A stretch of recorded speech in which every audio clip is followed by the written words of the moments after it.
Okay, good morning. We're going to be just doing some work with Pico here. He is for sale, and we had some requests to see him be able to gait, and so we're going to do that and just kind of give a demonstration of him, see how he does. He is a 9-year-old Peruvian Paso, and if you want in-depth information on him, just give me a call, 928-636-7041. We are selling him for the owners. Their life has changed, so they're no longer involved with horses.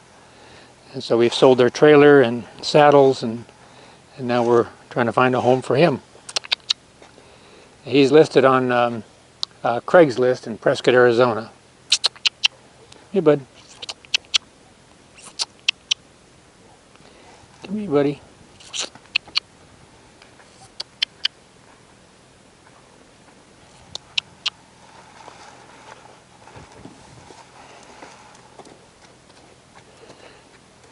Little boy.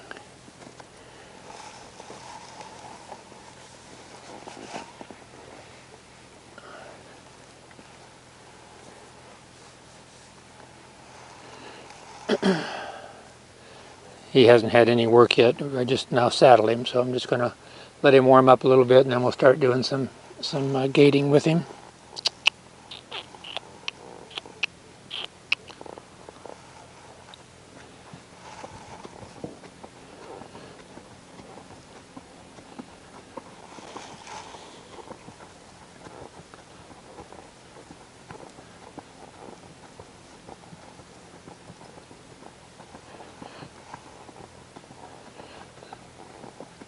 He is very sensitive to leg support, so excessive pressure on him will either shut him down or worry him. So if I'm making an example, a left-hand turn, if I feel any indecision on his part, he'll feel just barely my calf to touch him. So if I bring in my calf slowly and just touch him, that's going to generate a decision. So there is no pressure used on this horse. When we got him in for training, we had him in for 60 days. He was overpressured on his mouth and his leg commands. And so that's been his work to get him to be soft and comfortable in the decisions that he makes.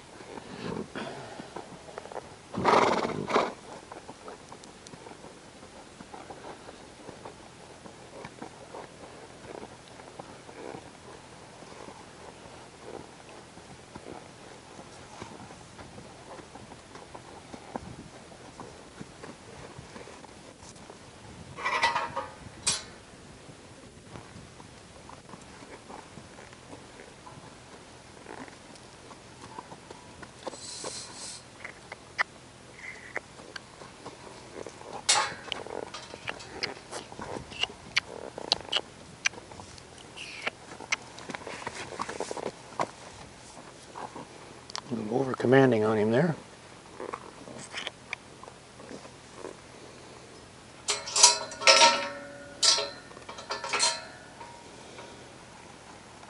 Okay, I'm just going to spend a little time, let him walk around, and then we'll start gaiting.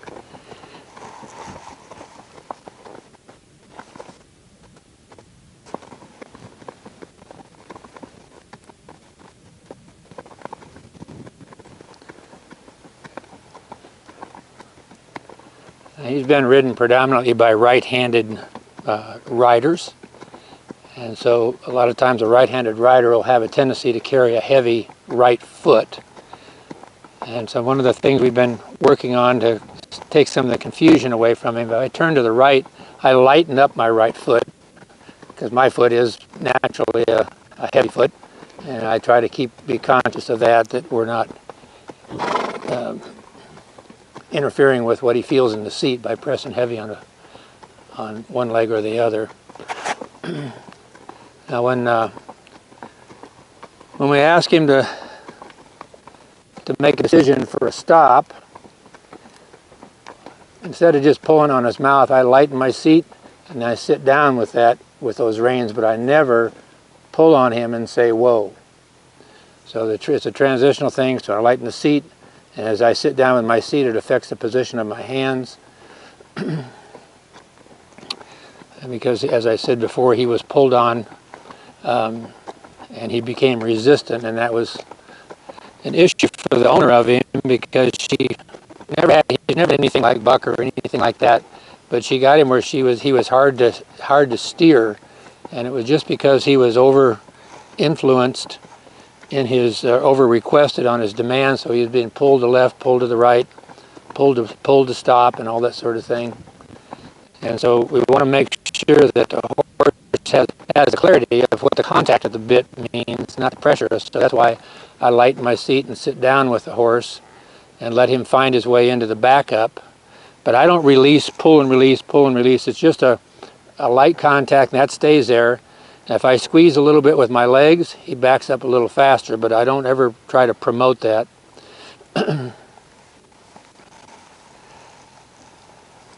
So when we're asking for displacements of either the forehand or the hindquarter, I'm going to face the camera here, and I'm going to displace the hindquarter and bring my left leg to him slowly, and that's him to displace the hindquarter.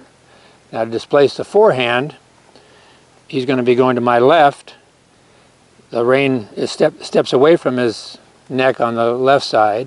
It's barely touching his right side, but then my right leg goes back, and that moves the forehand.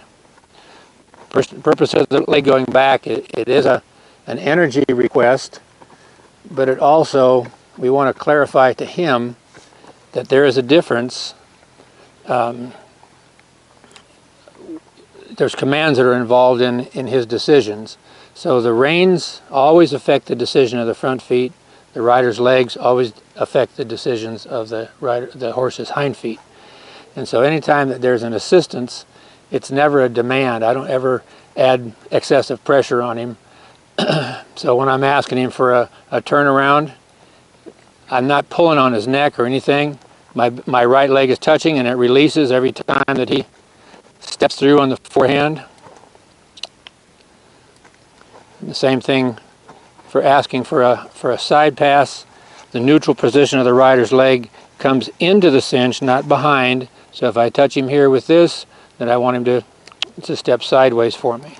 And again, the calf is just barely touching him. He's never had a spur used on him, to my knowledge.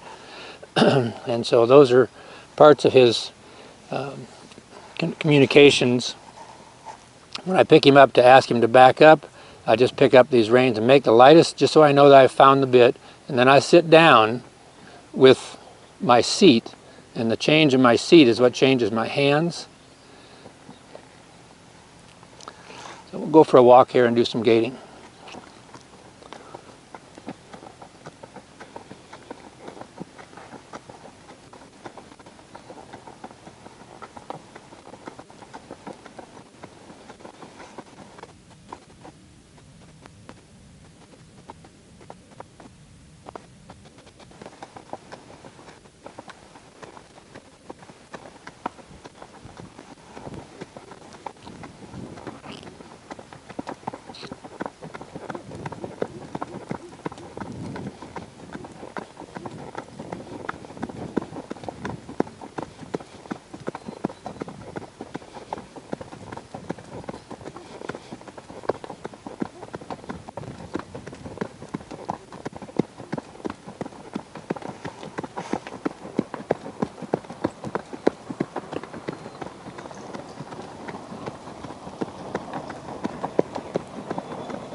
We'll speed him up just a little bit.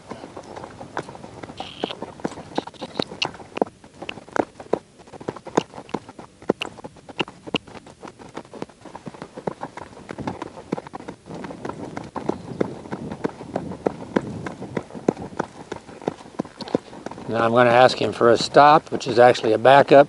Sit down in the seat, my feet come forward slightly, wait for him, and then he always is required for a half a step back on every stop. Oh boy. So that's what his gaiting looks like, and he is also used in a demonstration video we did a little while ago of starting to teach, or how to teach, or at least how I teach, bridleless riding. and I used him as a demo horse, and so in that video, that was the second time he was asked for any of these decisions without a bridle, and we just had the string around the neck for him. So anyway, this is it for his demo of his gaiting. If you have any interest in him, just feel free to give a jingle. And the owner's, he is obviously for sale, but it's not the sale, it's the finding the right match for him. So he will not be sold to anyone unless at least I guess it's been given my responsibility to determine that it's the right match, because we don't want him to fall back into somebody without any horsemanship experience that might start demanding a lot from pulling on him and kicking him and stuff like that, all the things that brought him to the point that he was at before. So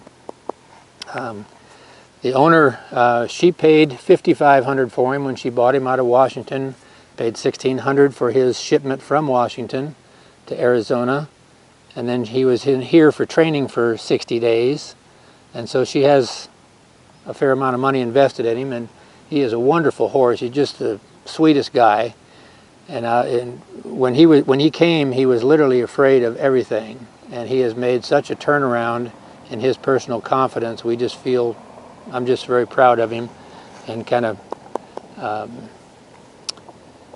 got kind of attached to him. Anyway, so that's it, and hopefully you might find some interest in him. Thank you.